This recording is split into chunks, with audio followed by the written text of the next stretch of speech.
Whew. Brr. It is cold. Well, it's probably a little more cold on me because I got sweaty today and I got wet. It's been a long day. And when you do that and it starts getting cool in the evening, like right now, there's only about an hour light left, I think.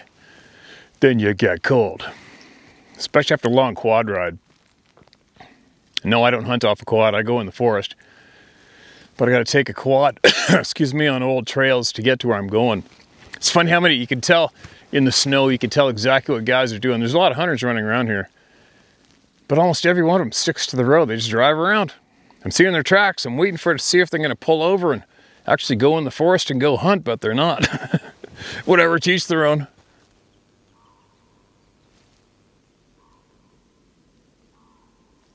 To each their own. But anyway, a few things I got to mention today. I always forget. So one thing, do you remember our friend from Mount Currie, Kelly Dan the Man, our First Nations buddy? He's been on here a couple times, I think. Well, him and his partner Patty are building a baby, and I think it's coming today. Their baby is going to arrive today. He texted me and let me know, and he said he'd be totally stoked if we gave Patty a shout out. So I guess we'll give her some well wishes and hope everything went well today. And if not today, it goes well when it happens, which is any minute, if it hasn't already happened. So there you go. A new person's made. Crazy, huh? What else? I had a bunch of people email me in the past about the ostriches, excuse me, the ostrich kill in Canada. And why I'm not mentioning it. I don't mention too much of that stuff now because I've learned. It doesn't take long to figure shit out, okay? As soon as I saw the amount of force the government sent to that rural ostrich ranch where I believe they're using them to create antibodies for the avian flu or whatever it is. But as soon as I saw the show of force, it didn't matter. It did not matter what I knew from day one, they're going to kill the ostriches. They're going to kill the ostriches just to make sure that the people don't win. It's going to be a show of force. And it doesn't matter. It doesn't matter if it's right or wrong in the eyes of the poor people who have that ranch. I think I had a few hundred adult healthy ostriches and they would not test them. Anyway, I don't even want to get into the freaky details, but the fact of the matter is today, in Canada, and other places, the people who call the shots, right now, currently, the people who call the shots, they are what I would consider subhumans, soulless, subhuman, power drunk, opportunistic parasites. That's who they are.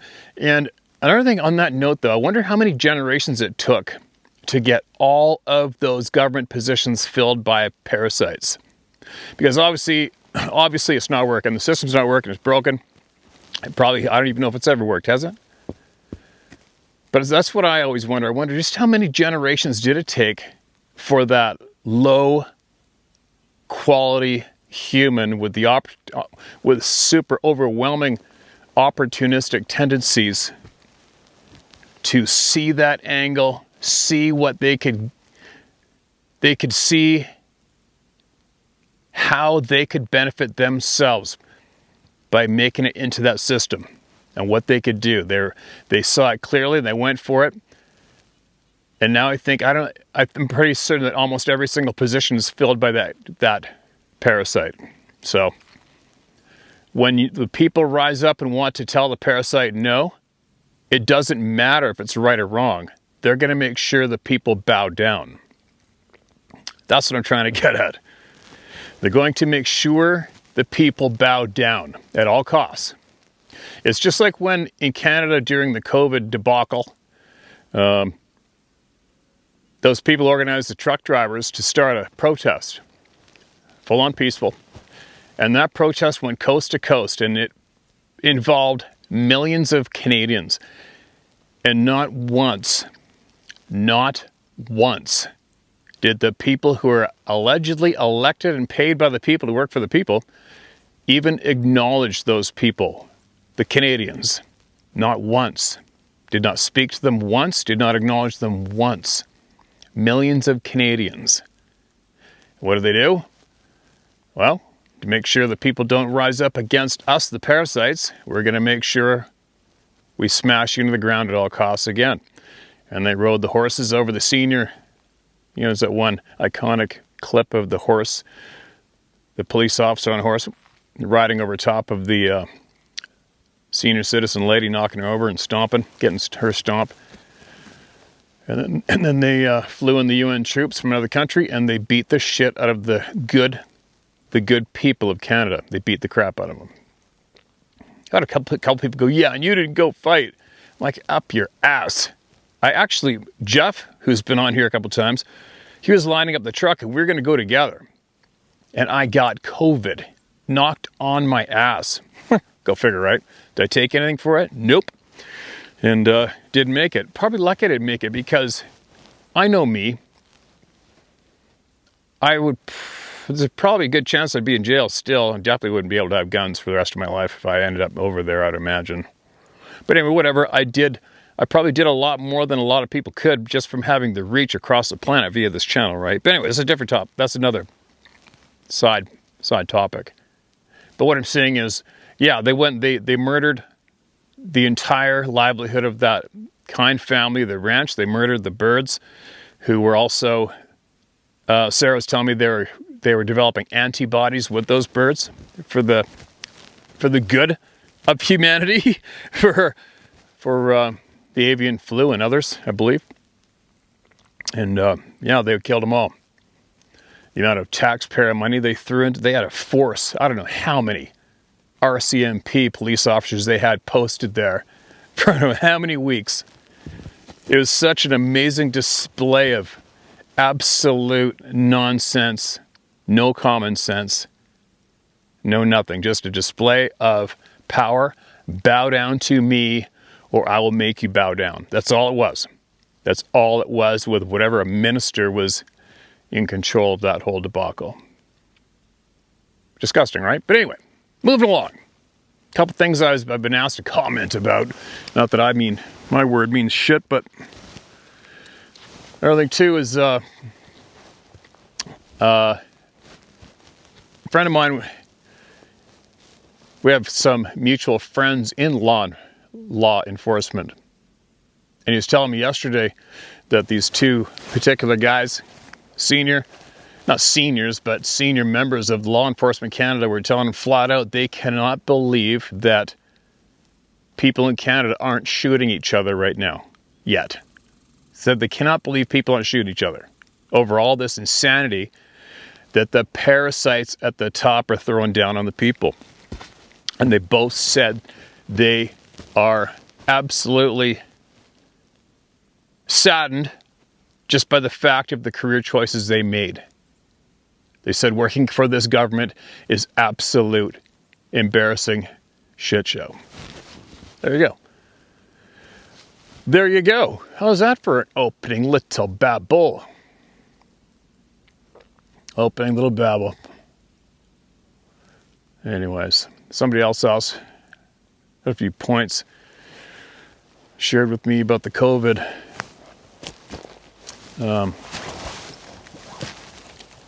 Shots, but I'll save that for another day. I want to raise the vibration somehow, right? How about some good news? How about this one? Actually, you know what? Before I finish, if there's a lot of people that are losing hope, right?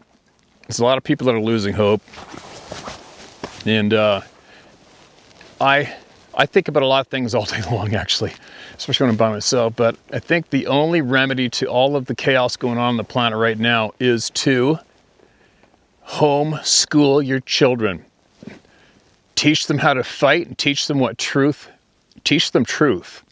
Teach them absolute truth and show them the examples of all the absolute nasty shit that parasites do. Show them what a parasitic person is, their traits, and what they do to get in the positions they get into and the results if they get into those positions, and teach them the truth. pull your kids out of that public school system and homeschool them and raise them right, and raise them to be good, and raise them to be strong, and raise them to know how to fight and protect each other for the good. If enough people raise their children right and pull them out of that system, then there's going to be hope. I think. That's what I think. Because I've shared before, I was made aware that the parasites know that change comes with the next generations. That's the only way. And the parasites know it. Right? Anyway, excuse me, there we go. Opening rant-a-roo. Now, what do we got? What do we got? Fresh out of the pot. Tell me if a big buck walks behind me, shall you? Will you? There's a pretty good deer running around right here, but I don't hunt after anything. Especially with deer hunting, I just love the challenge of going one-on-one with a specific buck, like a specific old, huge, past his prime buck. And I'm just waiting right now for this one guy to show himself. I think he did show himself, but I had trail camera fail. One of these lesser brands that I had. I bought a whole bunch of different ones last year. This one's just dog shit. And I saw the finally huge set of tracks right where I think he's going to be. Went through the trail, hung around, camera fail. Oh. Anyway, I'll share that buck right here if I remember. If I remember to.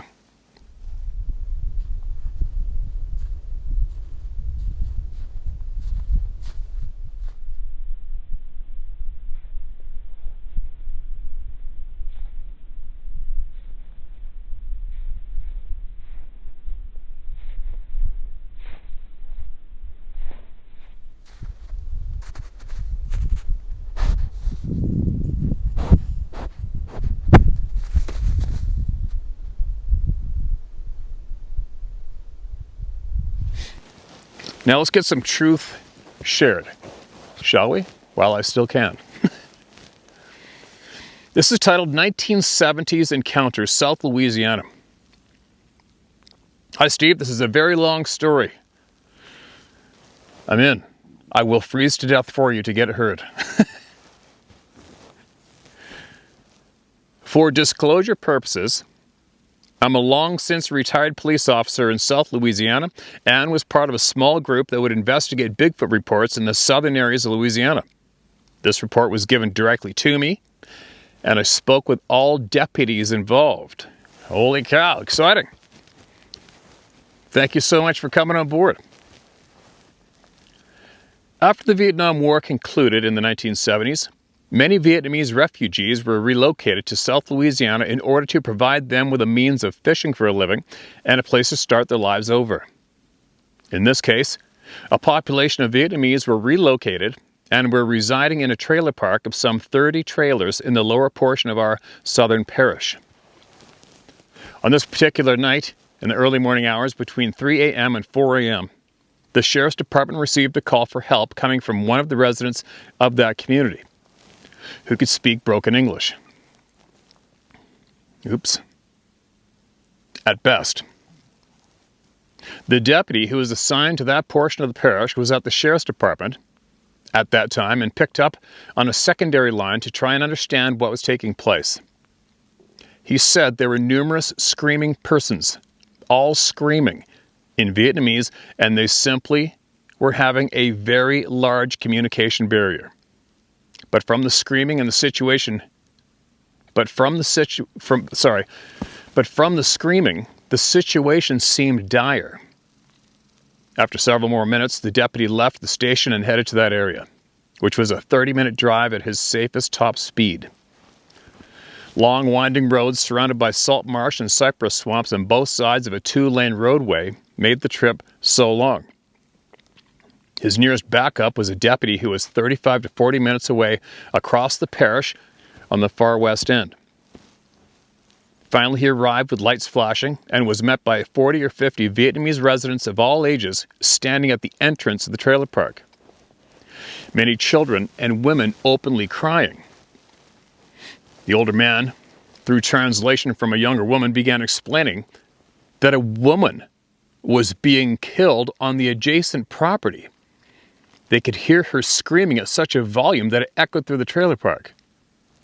It was intermediate screaming and stopped shortly after the phone calls to the department.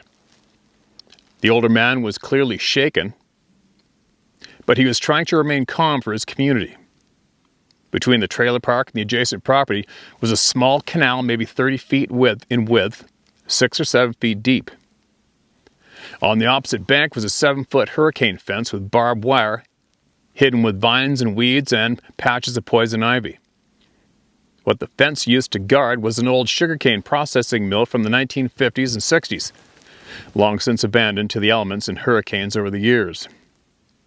It was on this property that the deputy notified his headquarters that he would begin his investigation. The front gate of the mill property was a partially closed gate that was not chained or locked. Clearly, over time, a person or persons have accessed the property through the gate. The mill itself was made of old red bricks and was 70 or 80 feet in width and was 40 feet in height with a slanted roof which was damaged from storms, etc. over the years. 2 very, very large iron doors were on the front of the bricked building and were partially open by some 2 or 3 feet. A secondary small door and the front windows, which were long since broken out, were still closed. No utilities to the property at all. On the north side of the building was a catwalk made of old iron, almost at rooftop level, with a set of spiral stairs that lead up to it. The entire walkway was badly rusted and had collapsed in 3 or 4 foot sections. The deputy charged his old 5-cell flashlight and removed his .357 Magnum from his holster and squeezed through the big doors. He stated that he was immediately hit with a hideous urine and sulfur odor that caused him to cover his nose. He stated that it almost burned his eyes. It was so strong and overpowering. I had heard the description of an old wet dog covered in garbage and asked him if that was similar. And he stated flatly, no. It was hard sulfur and urine, clearly, and he was almost overwhelmed to the point of moving out of the building, but he knew he had to continue his search. The interior of the building was a huge open area leading to the rear wall. A cement slab with various old pieces of furniture and broken glass and garbage littered the room. To his right, another large iron door was opened, and he learned later that that room was the burner room for cooking the sugarcane. He moved over towards that door, and these are his words. Quote, "I heard something take a long inhale, a really large breath, and scream so loud his eardrums vibrated. He initially thought he was knocked down by it, but realized later he simply fell back away from the door. He fell back, dropping his light, and began back-crawling as fast as he could on the slab to the front door with his gun pointed at the open door where the scream came. He said the scream was like a woman, but with much, much more bass and volume, and a lion roaring at the same time. And it lasted, he thought, at least 2 to 3 seconds. He moved out the door and ran to the gate where several Vietnamese were waiting in the roadway, all crying again. He stated he was overwhelmed. They all looked at each other and didn't quite know what to do. And as they were there, they heard clanging on the opposite of the brick building near the woods, and could hear something running through the willow trees and underbrush, which was extremely thick. He did not pursue. He spent another 40 minutes with the residents, and as daybreak started, he left, went back to headquarters for a shift change, giving a nothing located disposition for the complaint report. He made his drive back north and still had the scent of the sulfur on his uniform and in his nose. I asked him why he gave a nothing located report to headquarters, and he responded, "What the hell is he going to tell them?" He made his way back to the squad room for shift change, and the day shift deputies, and night deputies were all shooting the breeze, not knowing of his encounter. Finally, another asked him what that smell was, and they began teasing him about hunting skunks and pissing himself. Another squad room teasing. He laughed and then looked at them, and they all could tell he was shaken by something. He told the whole story. And the night dispatcher was standing there in the doorway, nodding her part in the story. After deciding that he was not pranking them, all the deputies, numbering 7, decided they would head down to the old mill and further investigate.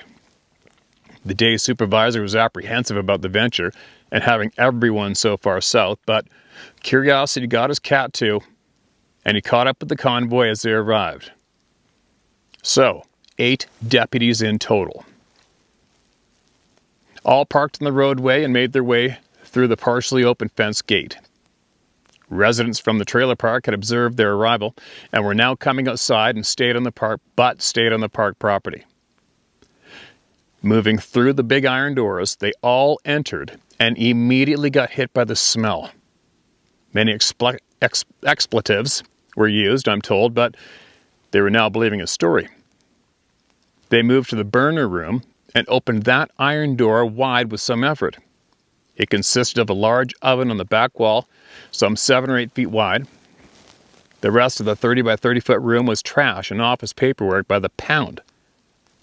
What they found was that in the corner, a large pile was shoved up against the wall and seemed to be a nesting area.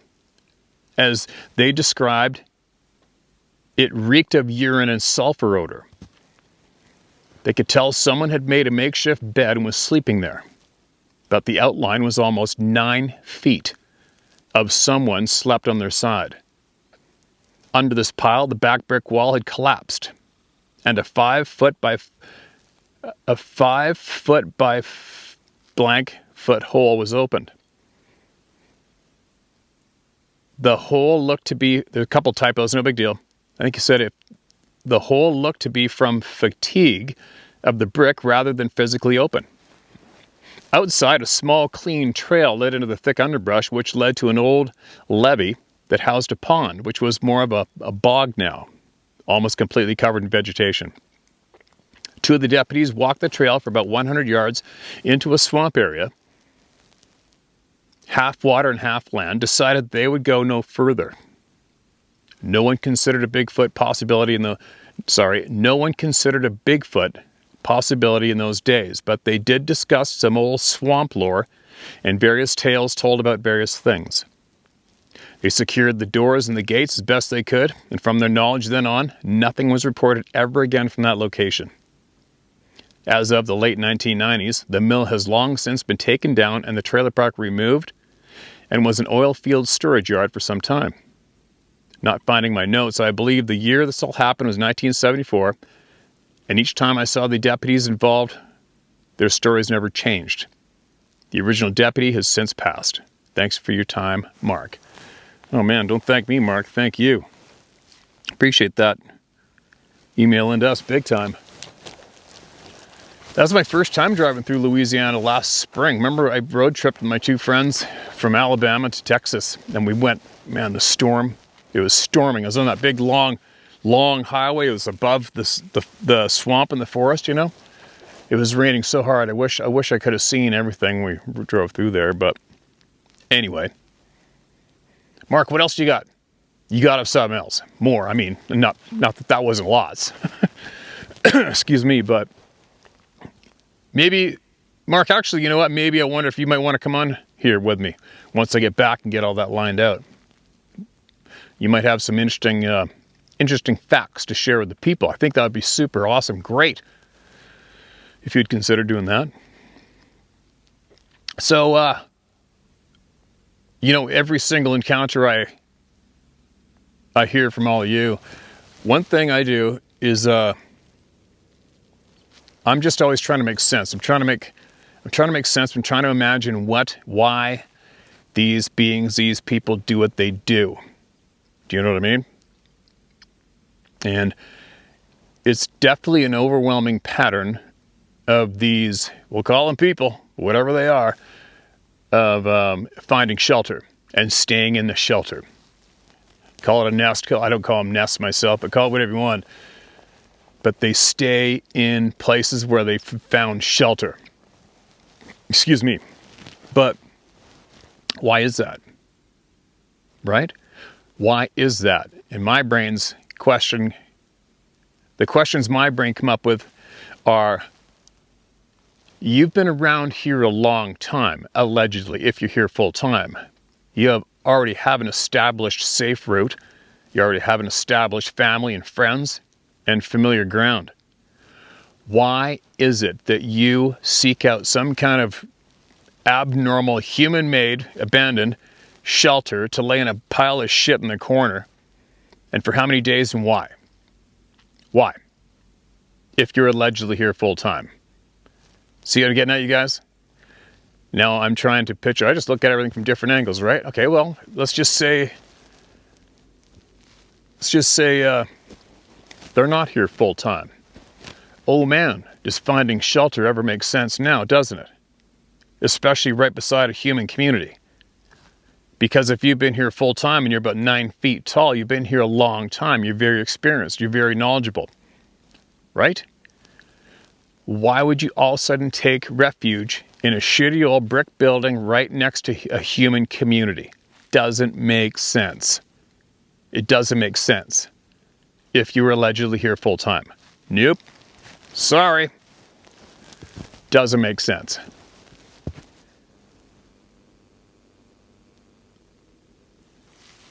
Makes sense if you're not here full time though, doesn't it? Right? It makes sense if you found yourself where you don't know where you are and you're not sure how long you're going to be here, and holy shit, I gotta get out of sight. I'm crawling in that hole right there because I don't know where I am. I don't know where I am. There's humans right there. Am I surrounded by humans? I don't want to move anywhere. Nobody's seen me yet. I'm going to go in that space right there. Holy shit, am I ever tired? I just want to lay down. What can I lay down on? Right? That fits the script. If you're not here full time, that fits the script perfect. Don't you think? I'm not saying that's the way it is, but I'm just telling you how my brain looks at shit.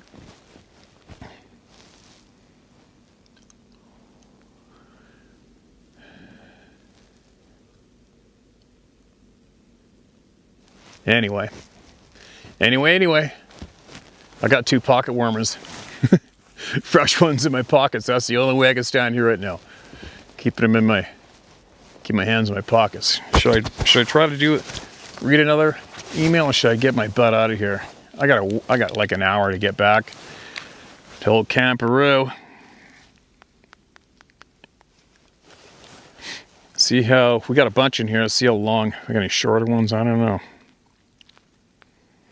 All right, this doesn't look too bad. I'm going to read this one more, all right?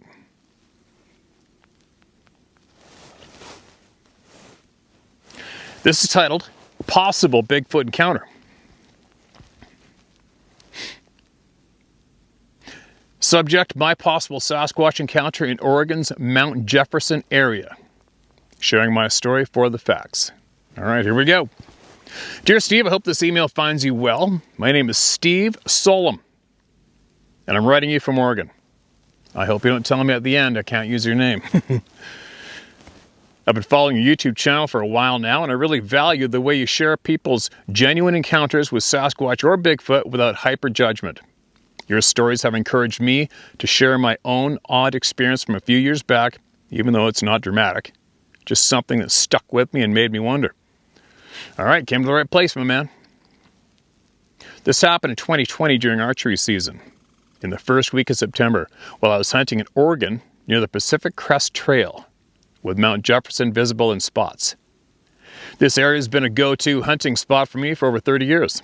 It's where I first bow hunted at age 14, not far from here. There's usually a small herd of elk, around 15 to 20, with a few big bulls in the mix. That year was my first time setting up trail cameras, and I was amazed at how much wildlife showed up on them. A few bears, some deer, and that nice little elk herd. I spent a lot of time scouting out this compact area, maybe about 6 square miles, hiking the woods a few times before the season kicked in. Man, my face is getting frozen. The incident itself isn't all that exciting, but it's worth mentioning. maybe some of your viewers would find interesting as just one of those unexplained moments in the backcountry. I was walking through the dense Pacific Northwest forest, following game trails toward a meadow where the elk like to hang out in evenings and early mornings. This spot is an old logging area, 30 to 50 years ago. There were lots of clear cuts, but now it's all grown back with trees. There's an old gravel road up there that's gated and poorly maintained, with plenty of small trees falling across it. I'd walked about a mile up that road a few days earlier, and it was a hassle. Climbing over or around those trees made it clear. No vehicle, not even a four-wheeler or motorcycle could get through.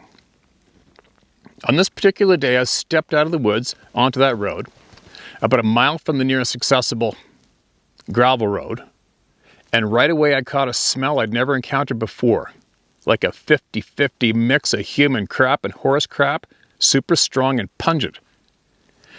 I didn't think much of it at first, but as I walked up the road, it lingered even after 30 feet or so. Puzzled, I turned back and realized the odor covered a circular area about 20 yards across. And right then, while I was poking around looking for the source, horse droppings, human waste, bear scat, anything, but finding zilch, no tracks, no mess, nothing. I heard these whooping sounds coming from down the hill. I shrugged it off and kept going with my evening hunt, but when I came back through later, the smell was completely gone. At the time, I figured the whoops were just some folks messing around in the woods, imitating Bigfoot calls like you hear on TV shows. But a year later, it hit me. I've been up there for a whole week with hardly any other hunters around. The forest is thick and tough to navigate. You just can't bushwhack a mile quickly.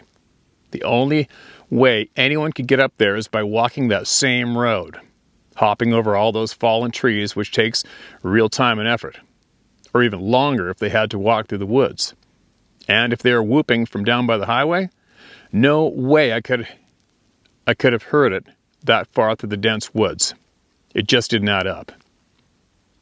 But like I said, it's not much of a story. No sightings or anything flashy, but that god-awful stench that hung around so heavily combined with the whoops in such a remote spot has me thinking it could be Sasquatch related. I'm really still quite skeptical of Bigfoot, but I love hearing the stories. It's just fun to think about, and it hasn't stopped me from walking through the woods. And this experience was odd enough to be memorable, though, and if I ever do encounter Bigfoot, I don't know what I'll do. Probably won't tell anybody. Maybe I'll write you another letter. But as far as telling people I know personally, I'd probably keep it to myself. Thanks for reading this and for the great work you do, giving a platform to these kinds of experiences. I look forward to more episodes. Best regards, Steve Solom. Appreciate you, man. You know what it was. You know what it was. Oh, man. Brr. The stench, I smelt it once. I smelt it once in my life. Isn't that amazing, though? Why is that? Of all the shit that's gone down around me and all the places I go, by myself, why only once? Hold on, I think I just heard a wolf, maybe.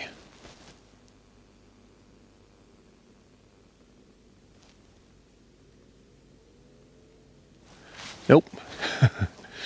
Not a wolf.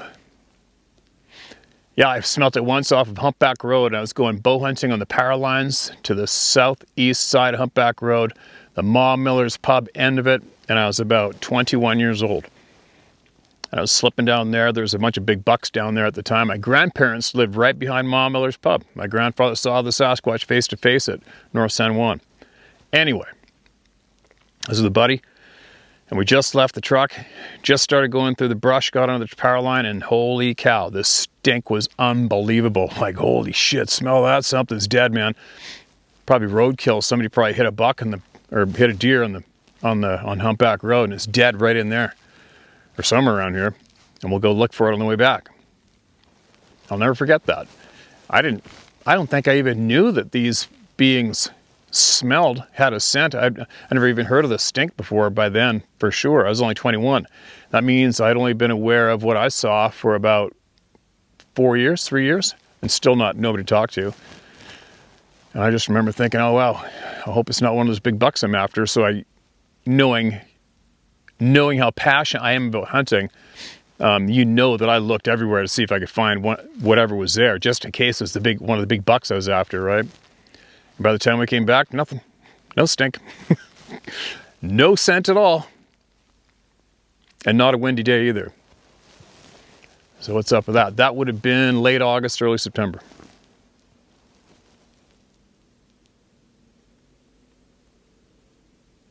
I'm not saying that's a Sasquatch, but considering a female RCMP officer had 3 of them walk in front of her car right there on that road at that end. And as well, I talked to 4 Coast Guard employees who also had one run in front of their car right there on that chunk of paved road on Humpback Road. So yeah, they're there. They're there.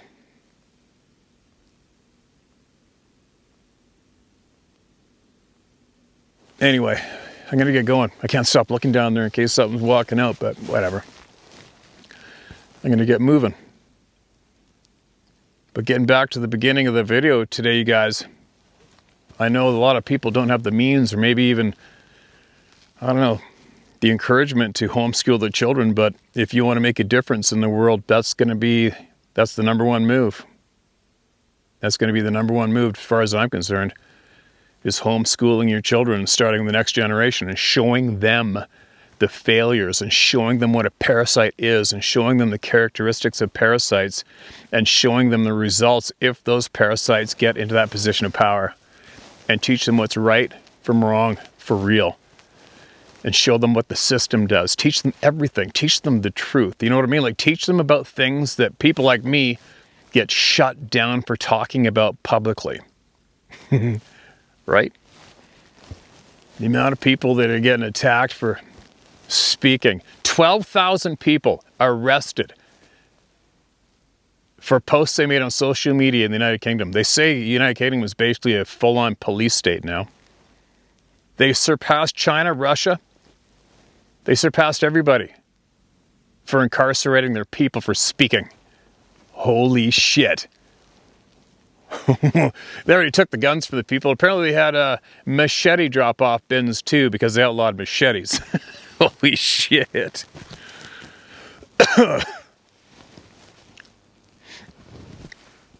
But on that note too, another word of caution for like-minded people.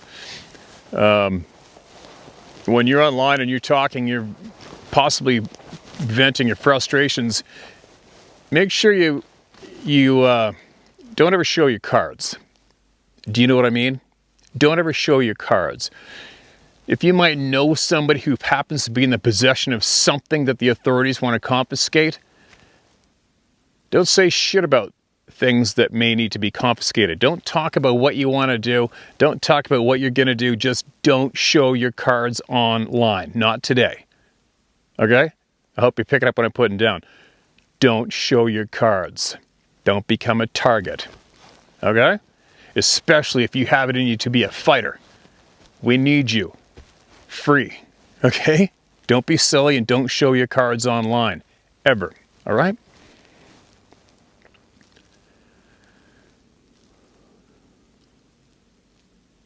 All right.